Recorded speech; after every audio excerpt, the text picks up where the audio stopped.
Hello বন্ধুরা, কেমন আছো সবাই? আশা করি সবাই ভালো আছো। আমার এই একলা থাকার গল্পে তোমাদের সকলকে স্বাগত জানাই। আজ সকালটা শুরু করলাম এই গরম জল তৈরি করা দিয়ে। এই গরম জলটা কিছুটা ফ্লাক্সে ভরে রাখলাম আর 2 কাপ মতো নিজের জন্য খেলাম, কারণ গলাটা ভারী ব্যথা। গরম জল খেলে একটু যেন গলাটা শান্তি পায়। সদর দরজায় বাড়ির সামনে একটু জল দিয়ে দিলাম, এই আমার সদর দরজা, এবং পাশের বাড়ির বাগান থেকে কিছুটা ফুল নিয়ে আসলাম ঠাকুরকে পুজো দেবো বলে। অ্যাজ ইউজুয়াল প্রত্যেক দিনের মতো আজকেও আমি ভুলে গেছি এই সিডসগুলোকে আগের দিন রাতে ভিজিয়ে দেওয়ার কথা। আজকাল কি হচ্ছে, ঠান্ডার জন্য লেপ থেকে বেরোতে ইচ্ছে করে না, তাই এই সিডসগুলোকেও আর ভেজানো হয় না, ভুলেই যায়। তো সকালবেলা উঠে এগুলোকে আমি ভিজিয়ে দিই এবং 2 ঘন্টা রাখি, তারপর খেয়ে ফেলি। এই pumpkin seeds, sunflower seeds, basil seeds, chia seeds, এগুলো একটা পাত্রে, এবং আরেকটি পাত্রে এই আমন্ডস, কিছুটা ফিগ। ফিগ হচ্ছে অ্যাকচুয়ালি ডুমুর। এটা আমরা কেন কিনেছি আমি জানি না, এটা আমার first time and last time. আমি আর কোনো দিনই এই ফিগটা কিনবো না। এটা হচ্ছে অ্যাকচুয়ালি রসে ডোবানো, হয়তো একটু মিষ্টি মিষ্টি খেতে, কিছুটা খেজুর, কিছুটা আখরোট এবং কিছুটা কিশমিশ, সমস্ত কিছু একটা পাত্রে ভিজিয়ে রাখলাম। এটা হয় আমি কখনো ডিউটিতে নিয়ে যাই বা বাড়িতে থাকলে বাড়িতেই খাই। আজ যেহেতু রবিবার, তো আজকে খেয়ে ফেলবো এটা বাড়িতেই। আগে এত বড় লেপটা আমি কখনো গুছাতেই পারতাম না, কম্বলটা। কিন্তু এখন আস্তে আস্তে করতে করতে বিয়ের পর সবই যেন শিখে গেছি। মশারিটাও এখনও গুছাতে শিখিনি, বাট কিছুটা হলেও যেন একটু পারি। তো সকালবেলায় বিছানা টিছানা না গুছালে যেন ভালো লাগে না, সকালটাই যেন শুরু হয় না। আজ সকালটা ভাবলাম একটু হেলদি খাবার দিয়ে শুরু করব, একটু গ্রিনিশ কিছু দিয়ে শুরু করব, তাই ভাবলাম একটু মটরশুঁটি, এটা কাঁচাই খাবো। মটরশুঁটিগুলোকে আজকে সকালের ব্রেকফাস্ট হিসেবে ভাবলাম, বাট তারপরে একটু চা খেয়ে নিলাম। তারপরে ভাবলাম একটু মাখানাটা অনেক দিন খাওয়া হয়নি, তো একটু মাখানাটা ঘিতে একটু রোস্ট করে নিচ্ছি। এখন টস করতে তো পারছি না, দিয়ে তারপরে এই মাখানাটা বেশ সুন্দর হয়েছে। একটু মশলা দিলে আরও ভালো লাগে, তো বেশ চটপাটা লাগে এবং বেশ ক্রিস্পি এটা মাখানাটা খেতে, যদি তুমি একটু রোস্ট করে নাও। এরপরে আমি সকালবেলা মর্নিং ওয়াকে গেলাম। মর্নিং ওয়াকের পর তারপরে একটু বাজার থেকে একটু চিকেন নিয়ে আসলাম। এখনও দোকানপত্র খোলেইনি বলতে গেলে।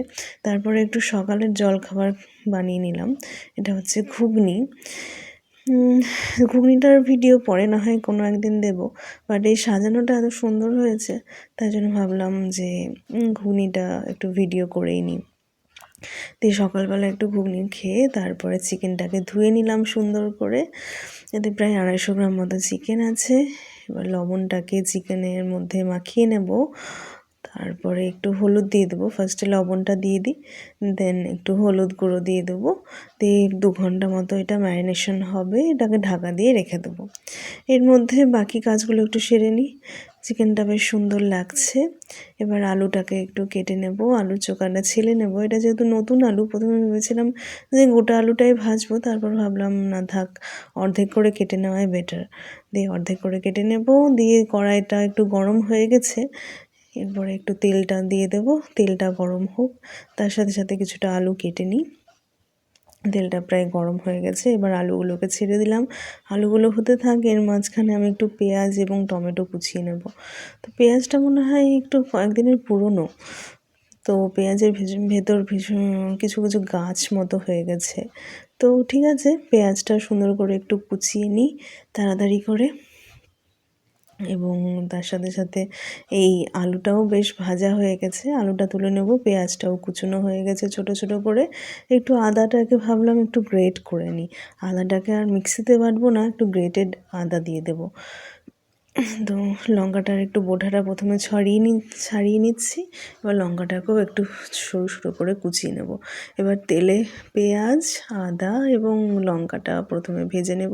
ওই দেখুন, রসুনটা কুচোতে ভুলে গেছি, তো রসুনটা এর ফাঁকের মধ্যে কিছুটা কুচিয়ে রাখি। রসুন কুচানো হয়ে গেছে, এবার রসুনটাও দিয়ে দেব।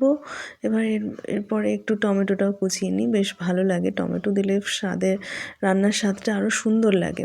টমেটোটাও সুন্দর করে কুচিয়ে নিয়েছি, বেশ যেন ডালিমের মতো লাগছে রঙটা দেখে।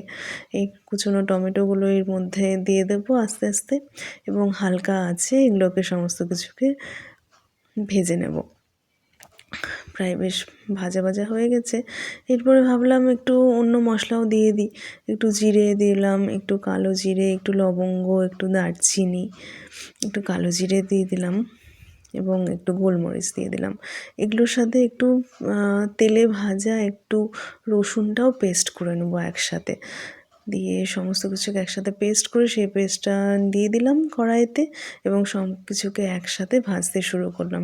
2 ঘন্টা চিকেন ম্যারিনেশনের পরে চিকেন থেকে কতটি জল বেরিয়েছে দেখুন।